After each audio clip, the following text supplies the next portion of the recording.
24 জুলাই পদত্যাগ করলেন। ওনার মেয়াদ কিন্তু ছিল 2028 এপ্রিল পর্যন্ত। তো উনি প্রায় 2 বছর আগেই, 2 বছর একটু কম হবে, 2 বছরের আগেই উনি পদত্যাগ করলেন। এবং কালকে আমরা যা ভেবেছিলাম যে উনি স্বাস্থ্যগত কারণ দেখিয়ে পদত্যাগ করবেন, কারণ রাষ্ট্রপতির পদ থেকে পদত্যাগ করার যে পদ্ধতিগুলি আছে তার মধ্যে যদি দ্রুত পদত্যাগ করতে হয় তাহলে এই যে নিজে থেকে পদত্যাগ করা স্বাস্থ্যগত কারণ দেখিয়ে অথবা অন্য কোনো কারণ দেখিয়ে, সেটাই হলো সবচেয়ে সহজ এবং দ্রুত গতিতে হয়ে থাকে। এর মানে হচ্ছে ওনাকে বেশ দ্রুত গতিতেই নিজের পদ ছাড়ার ব্যাপারটা কনফার্ম করতে হয়েছে। প্রশ্ন হচ্ছে কেন এই তাড়াহুড়া? কিছুটা তাড়াহুড়া যে হয়েছে তা আমার কোনো সন্দেহ অন্ততপক্ষে নাই, অনেকেরই নাই। আমি আমার যত কলিগ, যত বন্ধু বান্ধব যারা আছেন বিভিন্ন পত্র পত্রিকার গুরুত্বপূর্ণ পর্যায়ে, তাদের সঙ্গে ব্যক্তিগতভাবে কথা বলেছি। রাষ্ট্রপতির দপ্তরেরও অনেকের সঙ্গে আমার ব্যক্তিগত যোগাযোগ আছে। আমি কালকেও তাদের সঙ্গে যোগাযোগ করেছি, আজকেও করেছি। সব মিলিয়ে যেটা হলো সেটা রাষ্ট্রপতি পদত্যাগ করেছেন কেবলমাত্র নিজের ইচ্ছায় তা নয়, ওনাকে পদত্যাগ করতে আসলে বলা হয়েছিল। তো কেন ওনাকে বলা হলো? স্বাভাবিক হতেই পারে, কিন্তু সরকারের সঙ্গে রাষ্ট্রপতির বিগত 2 দলের, আমাদের সভাপতি সাহেব তো কখনোই বিএনপি করেননি। ওনার জীবনে একদিনের জন্য উনি বিএনপি করেননি। উনি সারা জীবন আওয়ামী লীগের লোক ছিলেন। আওয়ামী লীগের লোক হিসেবে সরকারের বিভিন্ন গুরুত্বপূর্ণ জায়গায় বসেছেন এবং উনি আওয়ামী লীগের যে সরকার প্রধান ছিলেন শেখ হাসিনা, তার কাছে এতটাই গ্রহণযোগ্য ব্যক্তি ছিলেন যে তার দলের অনেক সিনিয়র লিডারকে বাদ দিয়ে উনাকে এনে রাষ্ট্রপতি বানানো হয়েছিল।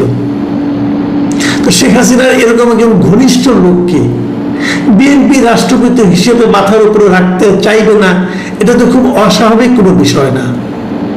অন্ততপক্ষে বাংলাদেশের যে পলিটিক্যাল কালচার আছে সেই কালচারে এটাই স্বাভাবিক ছিল এবং সেই ঘটনাটা ঘটবে, আজ হোক কাল হোক ঘটবে। কিন্তু আমার প্রশ্ন হলো যে এই ঘটার ক্ষেত্রে কোনো তাড়াহুড়া হলো কিনা। আমরা যখন জানতে পারলাম বিষয়টা যে উনি চলে যাচ্ছেন, তারপরে 2 থেকে 3 দিনের মধ্যে উনি চলে গেলেন। মানে 2 থেকে 3 দিনের মধ্যে কানা ঘুষা কিন্তু বুধবার থেকে আমরা পাচ্ছিলাম। বুধবার থেকে মোটামুটি আমরা সবাই জানতাম যে উনি চলে যাচ্ছেন। মাত্র 2 থেকে 3 দিনের মধ্যে ওনাকে চলে যেতে হলো কেন? দেখেন, তাড়াহুড়ার বিষয়টা আরো বলি। উনি আজকে স্পিকারের কাছে ওনার পদত্যাগপত্র জমা দিয়েছেন। জমা দেওয়ার পর স্পিকার একটা প্রেস কনফারেন্স করেছেন। স্পিকার খুবই ভদ্র ভাষায় ওনার কথা বলেছেন যে ওনাকে উনি স্বাস্থ্যগত কারণ দেখে উনি চলে যাচ্ছেন এবং সাংবিধানিক নিয়ম অনুযায়ী স্পিকার এখন ভারপ্রাপ্ত রাষ্ট্রপতি দায়িত্ব নিয়েছেন এবং এই জন্য ওনাকে আলাদা করে কোনো শপথ নিতে হয় না। কারণ উনি যখন স্পিকারের দায়িত্বটা নেন, সবসময় এটা নিয়ম, যখন কেউ স্পিকারের দায়িত্ব নেয় তখন স্পিকার যে যে পদগুলোর জন্য ভারপ্রাপ্ত দায়িত্ব নিতে পারে সেগুলোর শপথ একসঙ্গে হয়ে যায়। কাজে উনি তড়িঘড়ি করে ভারপ্রাপ্ত হিসেবে, রাষ্ট্রপতি হিসেবে দায়িত্বটা নিয়েছেন অলরেডি। প্রশ্ন হলো, স্পিকার কিন্তু কালকে পর্যন্ত দেশে ছিলেন না। স্পিকার গিয়েছিলেন থাইল্যান্ডের ব্যাংককে ওনার কিছু ব্যক্তিগত চিকিৎসা এবং স্বাস্থ্য পরীক্ষার জন্য। 19 তারিখে ঢাকা থেকে গিয়েছিলেন এবং ওনার ফেরার কথা ছিল 26 জুলাই। শিডিউল কিন্তু এটা যে 19 জুলাই যাবেন, ব্যক্তিগত কাজ সারবেন, চিকিৎসা স্বাস্থ্য পরীক্ষা করাবেন, তারপর 26 জুলাই চলে আসবেন। তো উনি কিন্তু ওনার শিডিউলের 2 দিন আগে চলে আসছেন। কেন আসছেন? এই দায়িত্বটা নেওয়ার জন্য। এখন 2 দিন কেন অপেক্ষা করতে পারলো না সরকার? 2 দিন অপেক্ষা তো করতেই পারতো, তার সবকিছু স্বাভাবিক হতো, এই ধরনের প্রশ্ন উঠতো না। হয়তো সরকার বলবে না আমরা তাকে আনিনি, উনি নিজেই 2 দিন আগে চলে এসেছেন, এটা হতে পারে, কিন্তু আমি অস্বীকার করছি না। চিকিৎসা হয়ে গেছে, স্বাস্থ্য পরীক্ষা হয়ে গেছে, ওনার ব্যক্তিগত কাজ তাড়াতাড়ি হয়ে গেছে, বিদেশে থাকতে চান নাই, দেশে চলে আসছেন, হতে পারে। এবং এসে দেখলেন যে প্রধান প্রেসিডেন্ট তার কাছে পদত্যাগপত্র জমা দেওয়ার জন্য অপেক্ষা করছে, হতে পারে এগুলো। কিন্তু এই যে হতে পারাটা, এর মধ্যে এত বেশি কাকতালীয় ব্যাপার স্যাপার কাজ করছে যে মানুষের মনে সন্দেহ আসে। অথচ আমরা গতকালকে দেখলাম স্বরাষ্ট্রমন্ত্রী বললেন যে পদত্যাগের জন্য প্রেসিডেন্টের উপর তার সরকারের পক্ষ থেকে কোনো চাপ দেওয়া হয়নি। ওনাকে জিজ্ঞাসা করা হয়েছিল, উনি বলছেন না, কোনো চাপ দেওয়া হয়নি। এবং এটাই কিন্তু স্বাভাবিক। এই সরকারের সঙ্গে আমাদের শাহাবুদ্দিন সাহেবের যে সম্পর্ক আমরা দেখেছি গত 5 মাসে, এখানে চাপাচাপির কোনো আসলে বাস্তবতাই নাই। কারণ সরকারের সকল চাহিদা নির্দ্বিধায় শাহাবুদ্দিন সাহেব পালন করে গেছেন। সরকার যা যা বলেছেন, যেভাবে যেভাবে বলেছেন সেভাবে সব কিছু তারা উনি পালন করেছেন। কাজে এখানে চাপের কোনো প্রয়োজনীয়তা আছে বলে আমি মনে করি না। প্রেশার দিতে হবে কেন, তাড়াহুড়া করতে হবে কেন? কিন্তু বাস্তবে তো তাড়াহুড়া হলো তো। কারণ স্পিকারকে 2 দিন আগে নিয়ে আসা, এর মধ্যে ওনাকে জমা দেওয়া, এটা তো হলো। আচ্ছা, আমরা বরং একটা কাজ করি, আমরা বরং একটু দেখি যে পদত্যাগ পত্রটি কি লিখেছেন। সেটা নিয়েও কিন্তু নানা ধরনের বিতর্ক এর মধ্যে হচ্ছে। শাহাবুদ্দিন সাহেব পদত্যাগ পত্র যেটা দিয়েছেন, উনি কারণ হিসেবে উল্লেখ করেছেন যে উনি কি বলেছেন সেটা আমি একটু পড়ে শোনাই। কালকে আমি বলেছিলাম এটাই বলবেন, উনি ওটাই বলেছেন যে আমি গুরুতর অসুস্থ, হৃদরোগ, উচ্চ রক্তচাপ, ডায়াবেটিস ও কিডনি জটিলতায় ভুগছি। খুব সবগুলি রোগী জটিল। আমার বাইপাস সার্জারি হয়েছে হৃদযন্ত্রে। ইদানিং স্বাস্থ্য পরীক্ষায় অটোনমিক নিউরোপ্যাথি নামক রোগ শনাক্ত হয়েছে। এই রোগের কারণে আমি মাঝে মাঝে ক্ষণিক অচেতন হয়ে যাই। রোগসমূহের প্রাদুর্ভাবে শারীরিক ও মানসিক অসামর্থ্যতার কারণে রাষ্ট্রপতির মতো গুরুত্বপূর্ণ সাংবিধানিক পদের দায়িত্ব পালন করা আমার পক্ষে সম্ভব হচ্ছে না। আমার দীর্ঘমেয়াদী চিকিৎসার প্রয়োজন। দেখুন, রাষ্ট্রপতির কাজ কি বাংলাদেশে? রাষ্ট্রপতির আসলে বাংলাদেশে একবার আমাদের একজন সাবেক রাষ্ট্রপতি বলেছিল যে কবর জিয়ারত করা ছাড়া, কবর জিয়ারত এবং বিভিন্ন অনুষ্ঠানের ফিতা কাটা ছাড়া আসলে রাষ্ট্রপতির তেমন কোনো কাজ নেই। আমাদের সংবিধানে রাষ্ট্রপতিকে এত গুরুত্বহীন করে রেখেছে। রাষ্ট্রপতি যা কিছু করবেন সবকিছু প্রধানমন্ত্রীর পরামর্শক্রমে করবেন। ওনাকে পরামর্শের বাইরে কিছু করতে পারবেন না। উনি নিজ দায়িত্বে মাত্র 2টো কাজ করতে পারেন। একটা হলো প্রধান বিচারপতি এবং প্রধানমন্ত্রীকে নিয়োগ দিতে পারেন। এই কাজটা, এই 2টা কাজ করতে পারেন। এটার মধ্যে ওনার জন্য কারো প্রধানমন্ত্রীর পরামর্শ লাগে না।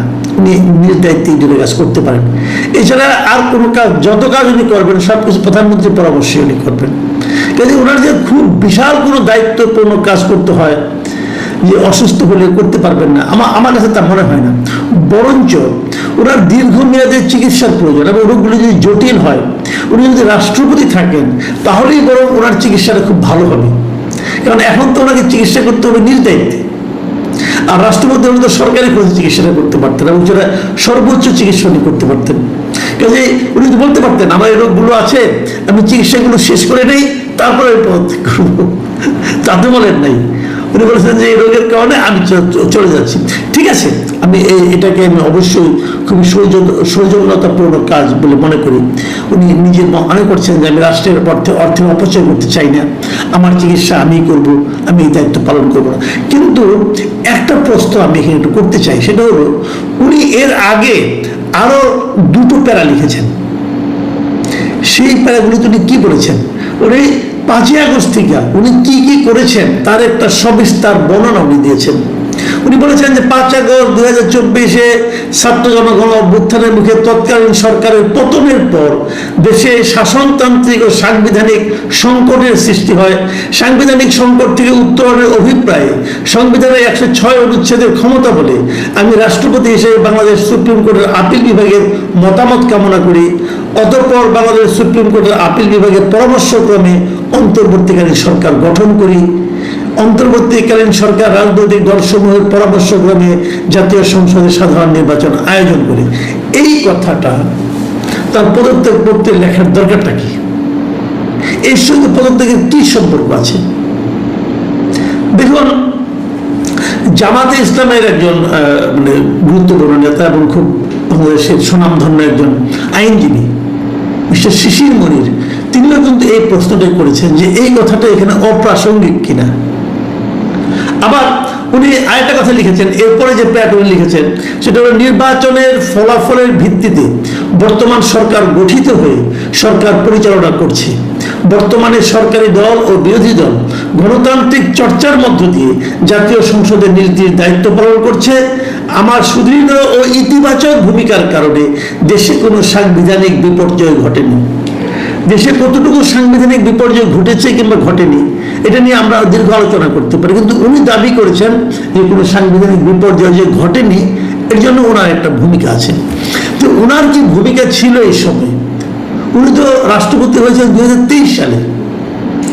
23 সাল থেকে 2024 অগাস্ট পর্যন্ত ওনার কি ভূমিকা এটা নিয়ে উনি একটা কথাও বলেন নাই। উনি বলেছেন 2024 থেকে শেষ দিন পর্যন্ত উনি কত ইতিবাচক ভূমিকা রেখেছেন সেটা উনি স্মরণ করিয়ে দিয়েছেন। কেন? এই জায়গাটায় কিন্তু একটা বেসিক পয়েন্ট আছে, আপনারা চিন্তা করেন, বুঝেন। হয়তো অনেকে বলবেন যে উনি এই সরকারের কাছ থেকে চলে যাওয়ার পরও এক ধরনের সহানুভূতি, এক ধরনের আনুকূল্য আশা করেন, সেই জন্য উনি সরকারকে বলেছেন যে আপনার জন্য তো আমি ত্যাগ কম স্বীকার করি নাই, আপনার কথা মতো শেষ ত্যাগটাও করলাম, সেটা কি পদত্যাগ করলাম, অতএব আমাকে আপনি ভুলে যেন না। এটা হতে পারে, কিন্তু আমি বলছি না, কিন্তু আমার রাষ্ট্রপতির জন্য মায়া লাগে এই কারণে এ ভদ্রলোক পারতেন আরো আগেই, মানে বিএনপি সরকার দায়িত্ব নেওয়ার পরেও উনি দায়িত্ব ছেড়ে দিতে পারতেন। আগে হয়তো ছাড়েননি, অন্তর্বর্তীকালীন সরকারের সময় ছাড়লে পরে উনি হয়তো মবের কবলে পড়তে পারতেন। এই সরকার দায়িত্ব নেওয়ার পরে উনি বলতে পারতেন যে এনাফ ইজ এনাফ, হয়েছে, আপনারা এখন একটা গণতান্ত্রিক গভর্নমেন্ট এসেছে, আমি চলে যাই, আমি থাকাটা স্বাচ্ছন্দ্য বোধ করছি না। কারণ ওনার তো একটা রাজনৈতিক আদর্শ আছে, সেই রাজনৈতিক আদর্শের সঙ্গে তো বিএনপির কোনো মিল নেই ভাই, এটা তো রিয়েলিটি। তিনি চলে যেতে পারতেন, কিন্তু উনি যাননি। উনি শেষ পর্যন্ত থাকার চেষ্টা করেছেন। যখন ছেড়েছেন আর থাকতে পারেননি বলেই ছেড়েছেন। আচ্ছা, কেন পারেননি আমরা একটু ভাবি। দেখুন, আমি বেশি দূর যাবো না, আমি কয়েকটা ঘটনা বলবো। আপনারা জানেন বাংলাদেশে যুক্তরাষ্ট্রের বিশেষ দূত সার্জিও গোর আসতেছেন এই মাসে, আর 3-4 দিন পরেই, মানে 28 তারিখ ওনার আসার কথা। এই লোকের কাজটা কি আসলে? এই যে ডোনাল্ড লু ছিলেন একজন, আমরা শুনেছিলাম হাসিনার আমলে আসতেন মাঝে মাঝে, অনেক কিছু তছনছ করে দিয়ে গেছেন। এই ডোনাল্ড লু যে কাজটা করতেন ঠিক সেই কাজটাই কিন্তু এই সার্জিও গোর করেন। সার্জিও গোর কিন্তু আসলে যুক্তরাষ্ট্রের ভারতের নিযুক্ত রাষ্ট্রদূত, কিন্তু একই সঙ্গে তিনি মানে দক্ষিণ ও মধ্য এশিয়া বিষয়ক উনি যুক্তরাষ্ট্রের বিশেষ দূত, মানে যে কাজটা ডোনাল্ড লু করতেন উনি একই সঙ্গে দুটো পোস্ট হোল্ড করেন, মানে যুক্তরাষ্ট্রের দক্ষিণ ও মধ্য এশিয়া বিষয়ক বিশেষ দূত। তার মানে এই রিজিয়নে উনি যুক্তরাষ্ট্রের স্বার্থটাকে সমুন্নত রাখার চেষ্টা করেন বা গেইন করেন। উনি কিন্তু গত কয়েকদিন আগে উনি ফিলিপিন্সে গিয়েছিলেন, ওখানে যে উনি ওই বিভিন্ন রকম কাজকর্ম করেছেন। তো উনি আসছেন, তো ওনার আসার সঙ্গে কি শাহাবুদ্দিন সাহেবের দ্রুত চলে যাওয়ার কোনো সম্পর্ক আছে? থাকতে পারে। আবার অন্যভাবে যদি আমি বলি যে ভারতের যে হাই কমিশনার বাংলাদেশে এসেছেন মিস্টার দীনেশ ত্রিবেদী, উনি কিন্তু মানে হাই কমিশনার কিন্তু একটা অত বড় মানে আপনার না পোস্ট না, এটা মোটামুটি জয়েন্ট সেক্রেটারি লেভেলের পোস্ট। এই পোস্টে এসেছেন উনি কিন্তু ভারতের মন্ত্রী পর্যায়ের একজন লোক, মিনিস্টার, কিন্তু অনেক একদম এরকম একটা সিনিয়র লোককে, পলিটিশিয়ানকে বাংলাদেশের রাষ্ট্রদূত করে মানে হাই কমিশনার করে ভারত পাঠিয়েছে। উনি এলেন, আমরা শেখ হাসিনার ঘোষণার কথা শুনলাম আন্তর্জাতিক সংবাদ মাধ্যমে, ইন্টারভিউর মাধ্যমে। আবার সার্জিও গোর আসছেন। এই সবগুলির মধ্যে একটা তাড়াহুড়া, কিন্তু হয়তো এখানে কিছুই নাই। আপনি বলবেন আপনি কেন আমি এত কিছু বানাচ্ছি না, আমি বানাচ্ছি না, ফেনাচ্ছি না।